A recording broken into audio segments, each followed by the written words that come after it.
ከጀመርነው ትንሽ ተነስተን እንድናነጋገር ነው የፈለኩት።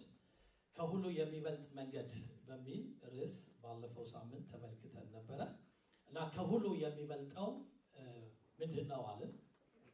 ፍቅር ነው አለን። እና ፍቅር ከሁሉ ይበልጣል። ሁሉ ነገር ኖሮን ፍቅር ግን ከሌለን ምንም ዋጋ የለውም። ተራራን የሚያፈልስ እምነት ቢኖረን፣ እውቀት ሁሉ ብናውቅ፣ በመላእክት ልሳን ብንናገር፣ አሉ የተባሉ ጸጋ ስጦታዎች በእኛ ቢገለጡ፣ ባለፈው ነግሬያቸዋለሁ። 0 ሲባዛ 10 ስንት ነው? 0 ሲባዛ ሚሊዮን፣ 0 ሲባዛ ትሪሊዮን 0። ስለዚህ በምንም አይነት ነገር ውስጥ ጸጋ ውስጥ እንሆን ፍቅር ከሌለን በዜሮ ነው የሚባዛው። ስለዚህ ፍቅር ጅማት ነው። ፍቅር ማስተሳሰሪያ ነው። ፍቅር ማገናኛ ነው የሚል ሐሳብ እንዲሁም ናቲ ጅማት የሚለው ነገር ተመችቶኛል ብሎ ባለፈው ናታን ማለት ነው አጫውቶኛል። እና እኔም በእርግጥ አዲስ ነገር ነው ያየሁት። ልክ ጅማት አይነት ነው፣ እርስ በርስ የሚያገናኝ ትልቁን ከትንሹ፣ ወንዱን ከሴቱ ጋር፣ መሪውን ከተመሪው ጋር አያይዞ የሚያስኬድ ፍቅር ነው። እና እግዚአብሔር በዚህ ጅማት አሜን በኢየሱስ ስም ያያይዛል። በዚህ ፍቅር ያያይዛል። እና ይሄ ዋና ነገር ነው። ደግሞ የፍቅር መገለጫውን ስናነሳ 3 ነገሮች ያነሳ ነው። አንደኛ ራሳችንን መውደድ፣ ራሳችንን መቀበል። ሁለተኛ ሌላውን እንደ ራሳችን አድርገን መውደድ፣ ሌላውንም መቀበል እና የሌላው ሐዘንና የሌላው ደስታ ደግሞ የራሳችን ማድረግ የሚል 3 ነጥቦችን አይተን ነበረ። የተለያየ ነው። ዛሬ በእርግጥ ያው ከፍቅር ጋር የተያያዘ ባይሆንም ግን እዛው ክፍል ላይ ሆነን አንዳንድ ሐሳቦችን እንመለከታለን። እና ይሄ መንፈሳዊ ስጦታ ወደኛ የሚመጣባቸው መንገዶች አሉ። እሱን አነሳለሁ። ግን መንፈሳዊ ስጦታ በጣም አስፈላጊና ለቤተ ክርስቲያን መታነጽ በጣም ወሳኝ ነገር እንደሆነ በዚህ በመግቢያ ላይ አስምሬ መናገር እፈልጋለሁ። ሐዋርያው ጳውሎስ ለጢሞቴዎስ ምንድነው የሚለው? በትንቢት ከሽማግሌዎች እጅ መጫን ጋር የተሰጠ ባንተ ያለው የጸጋ ስጦታ ቸል አትበል ይለዋል።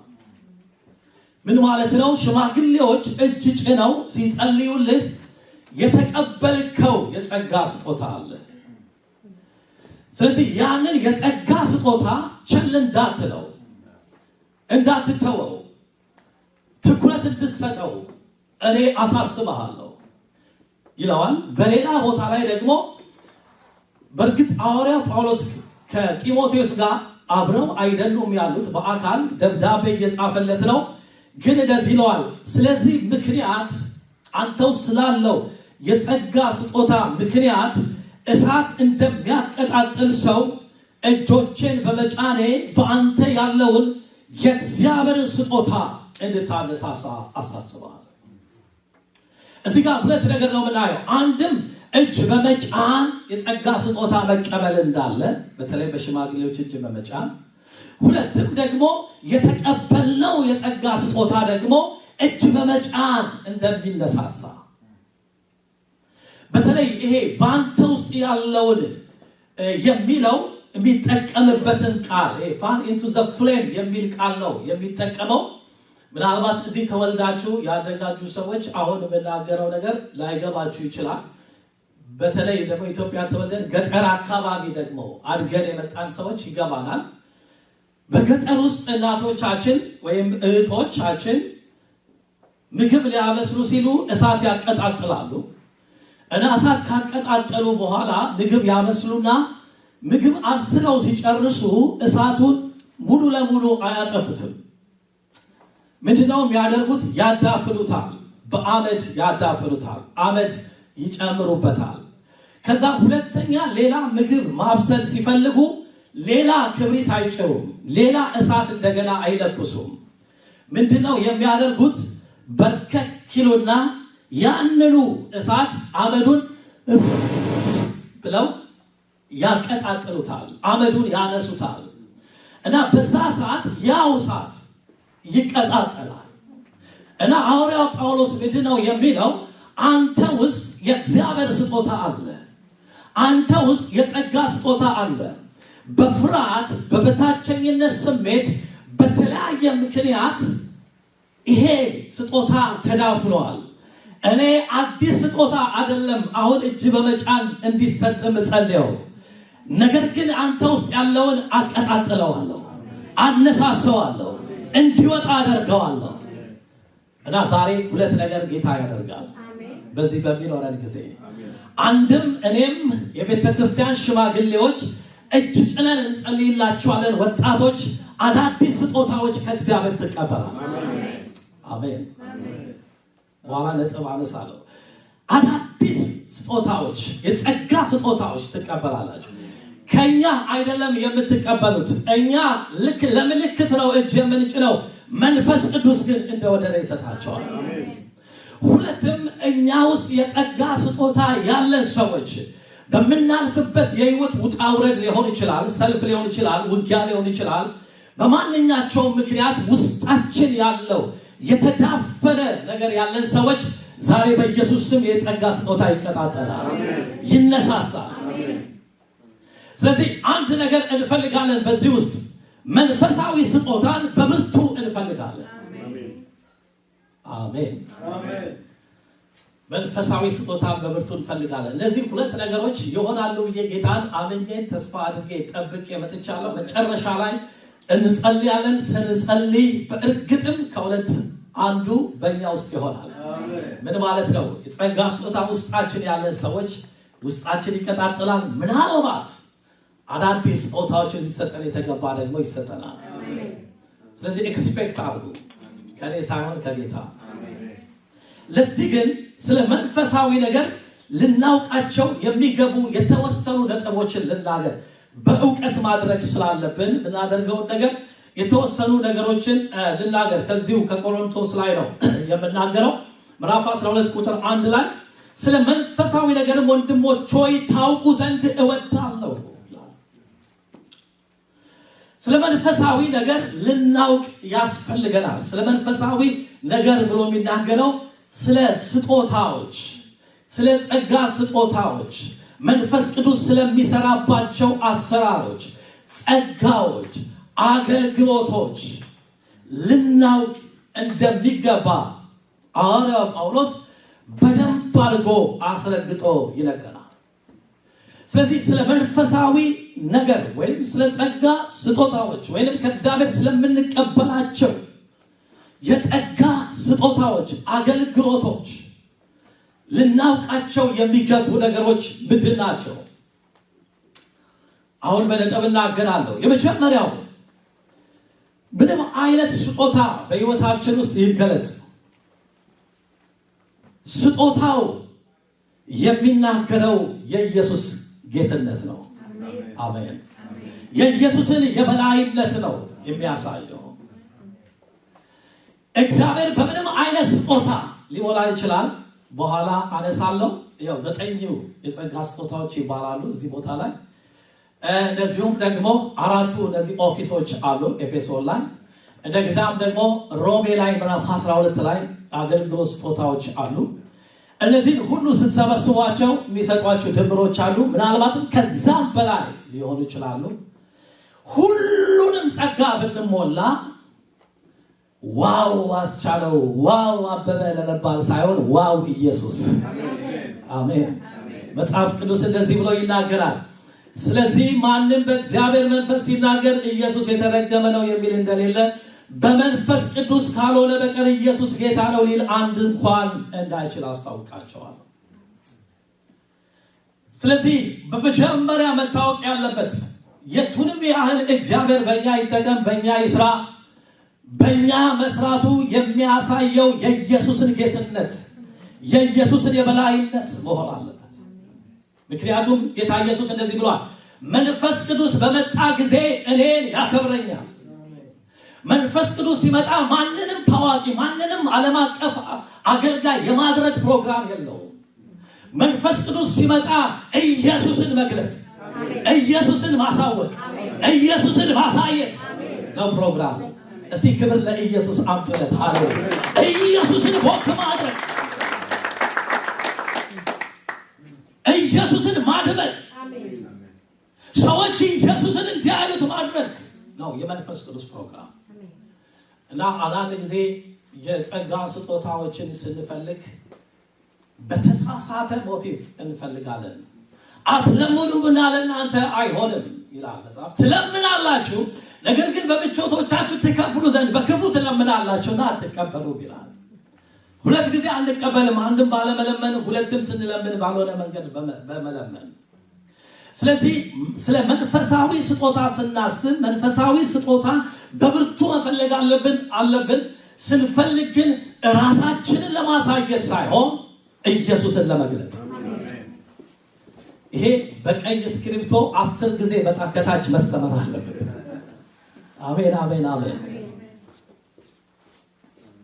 የዚህ ቤተክርስቲያን መስራችና ባለራዕይ ተብሎ በትልቅ ፎቶ የገሌ የሚለጠፍ ሳይሆን የዚህ ቤተክርስቲያን መስራችና ባለቤት ኢየሱስ። አሜን ባይ ዘ ዌይ እኔ መካነ ኢየሱስ የሚለውን ስም በጣም ነው የምወደው።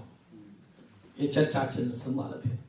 ለምን ብላችሁ ብትጠይቁኝ መካነ ማለት አንዳንድ ሰዎች እንደሚመስላችሁ መካነ ማለት አይደለም። መካነ ማለት ቤት ማለት ነው።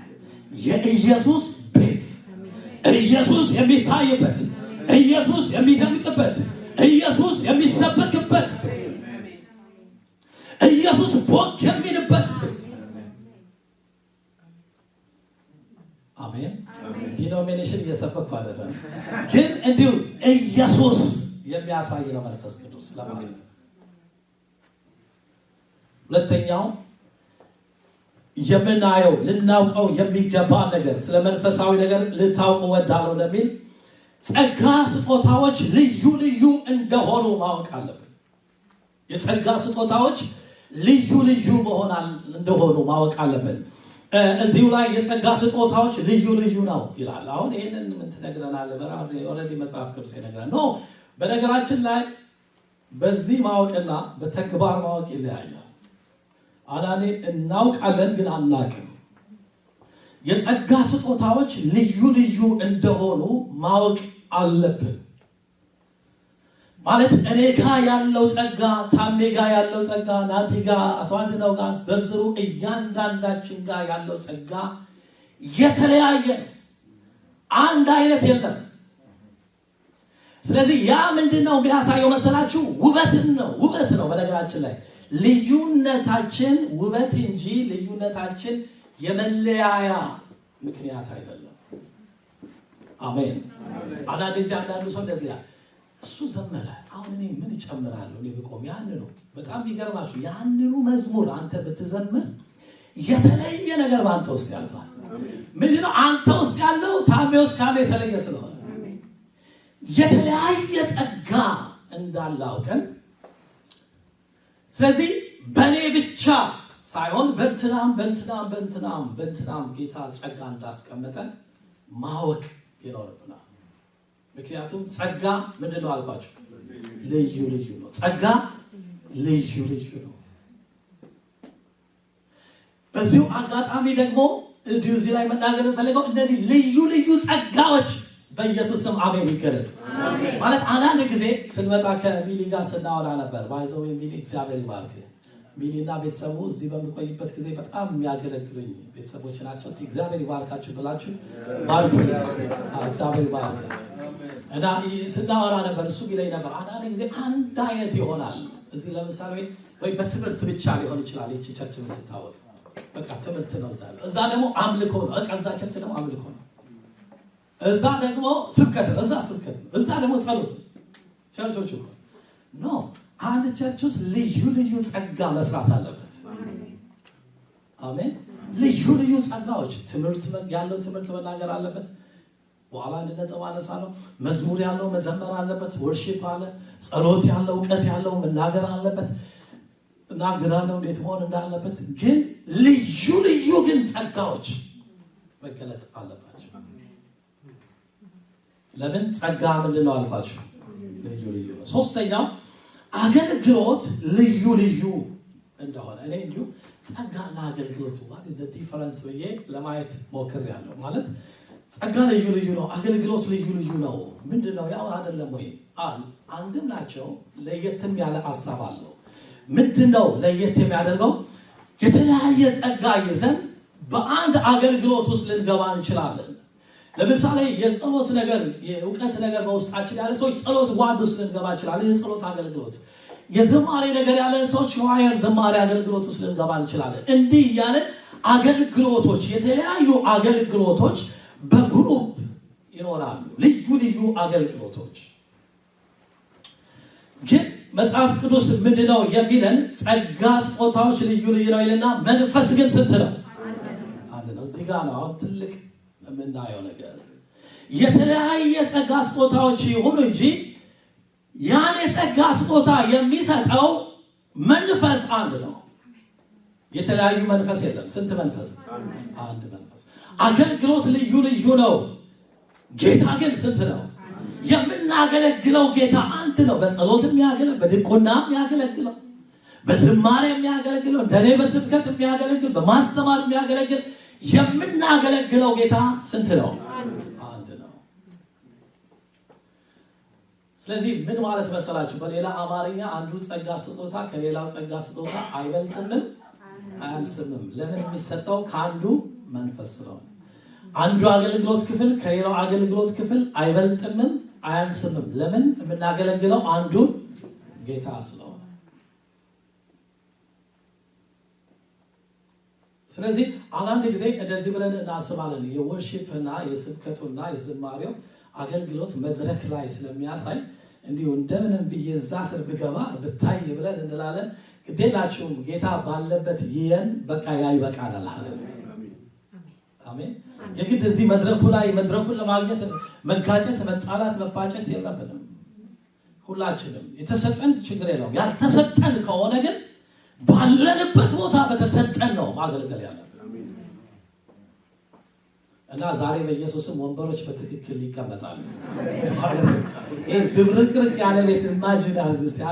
አንዱ ወንበር እንደዚህ፣ አንዱ እንደዚህ፣ አንዱ እንደዚህ፣ አንዱ እንደዚህ አላ ምንድነው? ኦርደሩን የሳተ ነው። ሁሉም በጸጋው አይደለም ያገለገለ ያለው። ሁሉም የሆነ ነገር የተሻማል ያለው። ተቀመጥ ስፍራ ላይ ጸጋችን ላይ ቁጭ እንበል። እዛ ጸጋ ላይ እንደሆነ ወገኖች እኛ ውስጥ ባለው እግዚአብሔር ይሰራል። አሜን።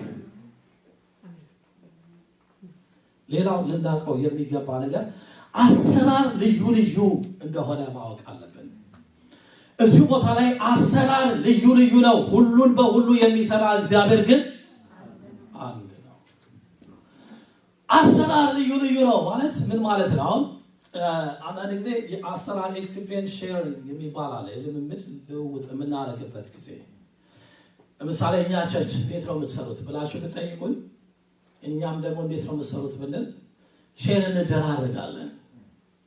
ባለፈው ከናቲ ጋር እንደዚህ ግንኙነት ነበርና አብረን ደህንነት እንዴት እንደምታስተምሩ ምን እንደምታስተምሩ ሁሉ ሲነግረኝ ነበር። እኛ ጋር ያለውን ስነግረው ነበርና ስንለዋወጥ ነበር። እንዲሁም አንዳንድ ማቴሪያሎች ሁሉ ሰጠኝ፣ እኔ ያልሰጠሁትም እንጂ እና አንዳንድ ማቴሪያሎች ተቀበልኩት። ምንድነው አሰራር የተለያየ ነው። አንድ አይነት አሰራር የለም። እንትና ጋር እኮ እንዲህ ነው የሚሆነው እኛ ጋር እንዲህ መሆን አለበት መባል የለበትም። እዚህ በዚሁ አውድ በዚሁ አሰራር መስራት አለብን። መስራትም እንችላለን። የግድ የዛኛው ማምጣት የለብንም። በእርግጥ መልካም የሆነውን ብንወስድ ችግር የለውም። ያልሆነውን ነገር ብንተው ችግር የለውም። መማማር እንችላለን። እንዲሁም ጥሩ ጥሩ አሰራሮችን መውሰድ እንችላለን። አሁን አንድ 3 ነው 4 ኮፒ ያደረኩት አለ። ሄጄ ካላደረግን ብዬ አልታገልም። እዛ አሳውቃለሁ። ከተቀበሉት አደርጋለሁ። ካልሆነ ወደዚህ ወደ ዲሲ መልሰዋል። አግኝታችሁ የግድ እንደናንተ መሆን የለብንም። ግን የሚጠቅም ከሆነ ግን እናደርገዋለን። አሰራር ማይ ዌይ ኦር ኖ ዌይ ብለን መታገል የለብንም። ማለት የኛ መንገድ ብቻ ነው። ሌላም መንገድ ሊኖር ይችላል። ሌላም መንገድ እንዳለ ማወቅ አለብን። ደግሞም እኛም ጋር የሚሰራው እግዚአብሔር በራሱ አሰራር እንደሆነ ማወቅ አለብን። ያኛውን አሰራር ቢጠቅመንን ማምጣት፣ ያልሆነውን ደግሞ ትተን በራሳችን ማድረግ። እንዲሁ ይሄ ምሳሌ ይሆናል ባላቅም ትዝ ይላችሁ እንደሆነ ዳዊት ጎልያድን ሊጥል በወጣበት ጊዜ ዳዊት ሲወጣ አየው። የያዘው ምንድነው? ጠጠርና ወንጭፍ ነው። አንተ ሰውዬ እንዴት እንደዚህ ትወጣለህ? ና ከወጣማ አይቀር ብሎ የራሱን ልብስ የራሱን ማለት የሳውልን የጦር ልብስ አለበሰውና ባይሆን አሁን ትወጣለህ አለው። ከዛ ለበሰውና ለመሄድ ሲሞክር አላስኬደው እና ይሄ አሰራር ከደጋ ሄድም ማለት አሰራር ልዩ ነው። አንተ በዚህ ሄዳል፣ እኔ ደግሞ ሄደው በወንጭፍና በጠጠር ነው። አሰራር ልዩ ነው እና አወለቀው ይላል። አልፈተንኩትም አልሞከርኩትም ብሎ አወለቀ። በተፈተነው ሄደ። በኢየሱስም በፈተነው መሄድ ይሆንልናል። ፈትነን ልክ ነው ባልነው በዛ ነው መሄድ ያለብን። ግን ማወቅ ያለብን ሁሉም በሁሉ የሚሰራ ግን ማን ነው? እግዚአብሔር ነው። ምን ማለት ነው? እዛኛው የሚሰራው እግዚአብሔር ነው፣ እዚህም የሚሰራው እግዚአብሔር ነው። የግድ ግን አንድ አይነት ካልሆነ ብለን መታገል የለብንም። አሜን። ብዙ መናገር ደስ ይለኝ ነበር፣ ግን ወደ ሌላው ሀሳብ መሄድ ስላለብኝ ሌላ ላንሳ። ልናውቃቸው ስለ መንፈሳዊ ነገር እንድታውቁ ፈልጋለሁ የሚል ነው። እንግዲህ ስጦታዎች ጌታ ሲሰጠን እና በህይወታችንም በቸርቻችንም ሲሰራ ልናውቀው፣ ልንረዳው፣ ልናስተውለው እና ልንተገብራቸው የሚገቡ ነገሮች ነው እየተናገርኩ ያለሁት። ሌላው ስጦታውን መንፈስ ቅዱስ እንደወደደ እንጂ እኛ እንደወደድን እንደማይሰጠን ማወቅ አለብን። እዛ ምን ብሎ ይናገራል? ነገር ግን መንፈስ ቅዱስን መግለጥ ለእያንዳንዱ ለጥቅም ይሰጠዋል ይልና ከዛ አሁን ልዘርዝርላችሁ። ለአንዱ ጥበብን መናገር በመንፈስ ይሰጠዋል፣ ለአንዱ በዚያው መንፈስ እውቀትን መናገር ይሰጠዋል፣ ለአንዱ በዚያው መንፈስ እምነትን፣ ለአንዱም በአንዱ መንፈስ የመፈወስን ስጦታ፣ ለአንዱም ታምራትን ማድረግ፣ ለአንዱም ትንቢትን መናገር፣ ለአንዱም መናፍስትን መለየት፣ ለአንዱም በልዩ አይነት ልሳን መናገር፣ ለአንዱም በልሳኖች የተነገረው መተርጎም ይሰጠዋል ይልና ይሄን በደንብ ስሙት። ይህን ሁሉ ግን ያ አንዱ መንፈስ፣ እስቲ አንዱ መንፈስ በሉልኝ። ስንቱ መንፈስ? አንዱ መንፈስ። ማነው እሱ? መንፈስ ቅዱስ እንደሚፈቅድ ለእያንዳንዱ ለብቻው እያካፈለ ያደርገዋል። ሃሌሉያ። እንኳን በሽማግሌዎች ውሳኔ ስጦታ አልተሰጠም። ሽማግሌዎች ይቅርታ አድርጉልኝ። ሽማግሌዎች ለዚህ ሰው የስጦታ ይሰጠው ለዛች ይሰጥ ቢሉ አስቸጋሪ ነበር። ግን ሽማግሌዎችን ሳያማክር፣ ቄሶችን ሳያማክር መንፈስ ቅዱስ እንደወደደ ለአንቺ እምነት ይሆንልሽ፣ ለአንተ ጥበብ ይሆንልሽ፣ ለአንቺ እውቀት ይሆንልሽ። አይዟችሁ፣ ለምሳሌ ነው። አንዳንድ ሰው ይሄን የተሰጠኝ መንፈስ ቅዱስ እንደፈቀደ ለማለት መንፈስ ቅዱስ እንደፈቀደ ነው የሚሰጥ። አንዳንድ ጊዜ እንደዚህ እንላለን። እኔ ብያቃለሁ ጌታ ሆይ እኔ መናፍስትን የመለየት ስጦታ በነገራችን ላይ የቤተ ክርስቲያን ፖሊስ ይባላል። ምን ማለት ነው? ሌባ ሌባውን እየመነጠረ የሚይዝ ማለት ነው። አጭበርባሪውን አስመሳዩን እየገለጠ የሚመታ የሚያስወጣ ማለት ነው። እና በጣም የተጭበረበረ ጊዜ ስለነበረ ጌታ ሆይ እባክህ መናፍስትን የመለየት ስጦታ ስጠኝ ብዬ ብዙ ጊዜ ጸልያለሁ። ስፔሲፊክ አድርጌ። በነገራችን ላይ መንፈሳዊ ስጦታን በብርቱ ፈልጉ ይላል። መፈለጋችን ችግር የለውም። ይሄ ስጦታ ግን ካልተሰጠኝ ግን ብለን ታግለን አናመጣም። በእርግጥ ትንቢትን መናገር ደግሞ በደንብ ፈልጉ ይላል። በቃ ትንቢትን ስጠኝ ለማለት እንችላለን። ግን ስቲል የሚሰጠን ጌታ መንፈስ ቅዱስ እንደፈቀደ። ግን አንድ ነገር እንዲቀመጥብን ስለፈለኩ ነው። መንፈሳዊ ስጦታ እኛ ፈልገን የምናመጣው ሰው የሚቸረን ሳይሆን መንፈስ ቅዱስ እንደወደደ የሚሰጠን። ስለዚህ መንፈስ ቅዱስ እንደወደደ የሚሰጠንን ስጦታ አሜን ብለን ነው መቀበል ያለብን እና ያንን የተሰጠንን ደግሞ አውቀን ነው መንቀሳቀስ ያለብን። በነገራችን ላይ አንዳንድ ጊዜ የተሰጡን ስጦታዎች አሉ፣ ግን ላናውቃቸው እንችላለን። እኔ በፊት እንዲህ ሰባኪ ብቻ እንደሆንኩኝ አድርጌ ነበረ ራሴን የማየው እና አያም ፕሪቸር ብዬ በቃ ኮንፈረንስም የተለያየ ቦታም ሰብካለሁ በየቦታ እና የሆነ ቦታ ላይ እንዲህ እያስተማርኩኝ እንትን ስል አንድ ሰው ጠራኝ። አንተ የማስተማር ስጦታ እንዳለ ታውቃለህ አለኝ። አይ እኔ ሰባኪ እንደሆንኩ ነው የማውቀው። ኖ የማስተማር ስጦታ አለ አለኝ። በኋላ ገብቼ ምንድን ነው ጌታ ሆይ ያለኝ ስጦታ ስል አንተ ትምህርታዊ ስብከት ነው ያለህ አለኝ። ተጽፏል ወይ? አልተጻፈም። ግን ትሰብካለህም ታስተምራለህ ማለት አሁን ስለ ራሴ ነው ነገራችሁ። ስለዚህ እኔ አሁን አይ ነው የኔን ጊፍት እንግዲህ ይሄ አውቃለሁ ማለት እኔ ያለኝ ማለት አይደለም። ጌታ ነው የሰጠኝ። አሜን ነው። አሁን አደርገዋለሁ ሳይሆን ጌታ የሰጠኝ። ጌታ የሰጠንን ማወቅ ትዕቢት አይደለም። ያለንን ስጦታ አውቀን በአግባቡ መጠቀም በጣም አስፈላጊ ነገር ግን በእርግጥም መንፈስ ቅዱስ እንደፈቀደ ግን እንደሚሰጠን ማመንም ያስፈልገናል። እኛ የፈለግነውን አናመጣም። አንዳንድ ጊዜ አንዳንድ ሰዎች ምሳሌ አሁን ሰው በእውቀት አገልግሎት እያገለገለ ያዩና ከዛ የእውቀት ስጦታ ይጠይቃሉ እምቢ ሲላቸው በመጠርጠር ስጦታ ይገባል። እሺ የመጠርጠር ስጦታ አለ የለም፣ ግን የእውቀቱ እምቢ ሲላቸው ይሞክሩታል። እስቲ ምናልባት ነው በቃ ካልተሰጠን አልተሰጠንም፣ የለም በቃ ከሌለ የለም፣ ካለ አለ ከሌለ የለም።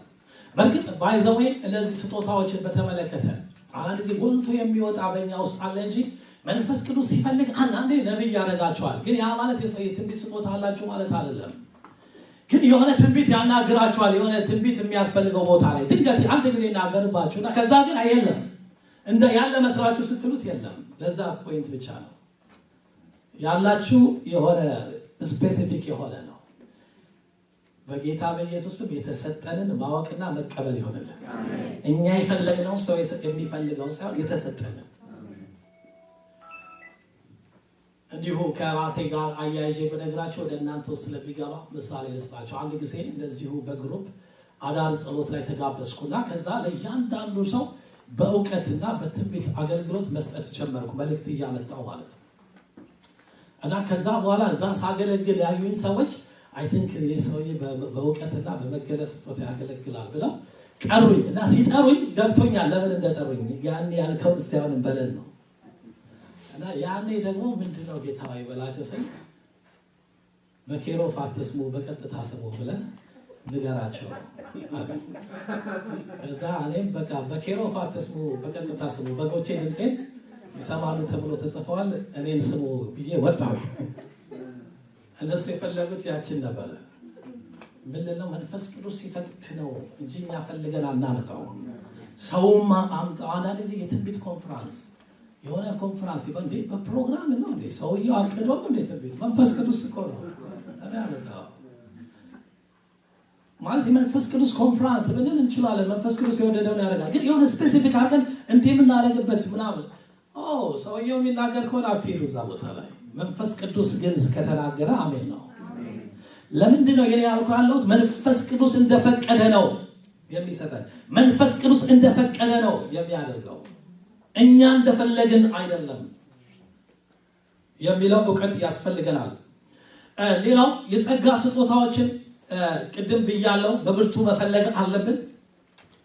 ግን የጸጋ ስጦታዎችን በብርቱ ግን ስንፈልግ ለእግዚአብሔር ክብር ለቤተ ክርስቲያን መታነጽ መፈለግ አለብን። ይሄንን የምታገኙት በዚህ በሁለተኛ ቆሮንቶስ ምዕራፍ 14 ቁጥር 12 ላይ ነው። ምንድነው የሚለው? እንዲሁ ደግሞ እናንተ መንፈሳዊ ስጦታን በብርቱ የምትፈልጉ ከሆናችሁ ቤተ ክርስቲያንን ለማነጽ እንዲበዛላችሁ ፈልጉ። አሜን። ቤተ ክርስቲያንን ምን ለማለት? ለማፍረስ ሳይሆን ለማነጽ፣ ለመለያየት ሳይሆን ለማነጽ፣ ሰውን ለመስበር ሳይሆን ለማነጽ፣ ቢውልድ አፕ ለማድረግ። በነገራችን ላይ ይሄ ቢውልድ አፕ የሚለው ነገር አንዳንድ ጊዜ ታፈርሱና ግን ትሰራላችሁ። ምን እያደረጋችሁ ነው? እስቲ እያነጻችሁ ነው። የምታፈርሱት ለመስራት ነው። አንዳንድ ነገሮች አሉ እግዚአብሔር በእኛ አልፎ ያፈርስና ስላችሁ ሰዎችን ሳይሆን ክፉን ነገር ያፈርስና እንደገና ቢውልድ ያደርገዋል፣ ያንጸዋል። ስለዚህ ለማነጽ የሚለው እንዲህ ሁልጊዜ ይሳካላል፣ ይሆንልሃል፣ በርታ፣ አይዞ ምናምን በሚል ሳይሆን ተመለስም ማነጽ ነው፣ መገሰጽም ማነጽ ነው፣ ተስተካከልም ማነጽ ነው፣ ያልሆነን ነገር ማፍረስም ማነጽ ነው፣ የስጋን የምድር የአጋንንትን ነገር ማፍረስም ማነጽ ነው። አሜን ነው። የምናነጸው ቤተክርስቲያንን ነው። ቤተክርስቲያንን ለማነጽ ነው መፈለግ ያለብን። እኔ አንዳንድ ጊዜ አንዳንድ ሰዎች የሚናገሩት ትንቢት ወይም መልእክት በሉት ለማነጽ ሳይሆን ለማፍረስ ይሆናል እና እሱን መፈተሽ ያስፈልጋል። ለምሳሌ የተጋባን ሰዎች ጌታ ይናገረኛል በጣም እንደተቸገርሽ በባልሽ እኔ ሌላ አለኝ ይላል ጌታ። እኔ ሌላ አለኝ ይላል ጌታ። የትኛው ጌታ ነው? የትኛው ጌታ ነው ተብሎ መጠየቅ አለበት። ምክንያቱም ብዙ ጌቶች አሉ። ለእኛ ግን ነገር ሁሉ ከእርሱ የሆነ እኛም ከእርሱ የሆነ አንድ ጌታ ኢየሱስ አለ። ኢየሱስ ነው ወይስ ሌላው ጌታ ነው? ሌላው ከሆነ እግዚአብሔር ኢየሱስ ነው። አሜን። የትኛው ጌታ ነው ተብሎ መጠየቅ አለበት። የሚያፈርስ የሚለያይ ቋንቋ የሚደባለቅ ይሄ ቡድንተኝነት የሚያመጣ አሰራር ነው። የማነጽ አይደለም እሱ። ለማነጽ ዩኒፋይ ለማድረግ ለማነጽ ለክርስቶስ ቀን ለማዘጋጀት ቤተክርስቲያን ለማነጽ ቤተክርስቲያን ያለውን እድፈት ለማስወገድ ቆሻሻ ለማንሳት አሜን በኢየሱስ ስም ይሰጣል። ስለዚህ ቤተክርስቲያንን ለማነጽ ስጦታዎችን መፈለግ አለብን። እኔ ያለኝን ኮንቪክሽን ነው የምነግራችሁ። በዚህ በምንጸልየው ዛሬ በምንጸልየው ጸሎት እግዚአብሔር የጸጋ ስጦታዎችን ይሰጠናል፣ ደግሞም ያነሳሳናል። ይሄ በመሆኑ ቤተክርስቲያን ትታነጻለች። ቤተክርስቲያን ትታነጻለች ስል ትበዛለች፣ ትሰፋለች። ብዙዎች ወደዚህ ይመጣሉ። የታመሙ ይፈወሳሉ፣ የታሰሩ ይፈታሉ፣ የተጨነቁ ያርፋሉ። ይሄ በኃይል አይሆንም፣ በብርታት አይሆንም። የእግዚአብሔር መንፈስ በእኛ ሲሰራ ይሆናል። ስለዚህ ስጦታውን ስንፈልግ ቤተክርስቲያንን ለማነጽ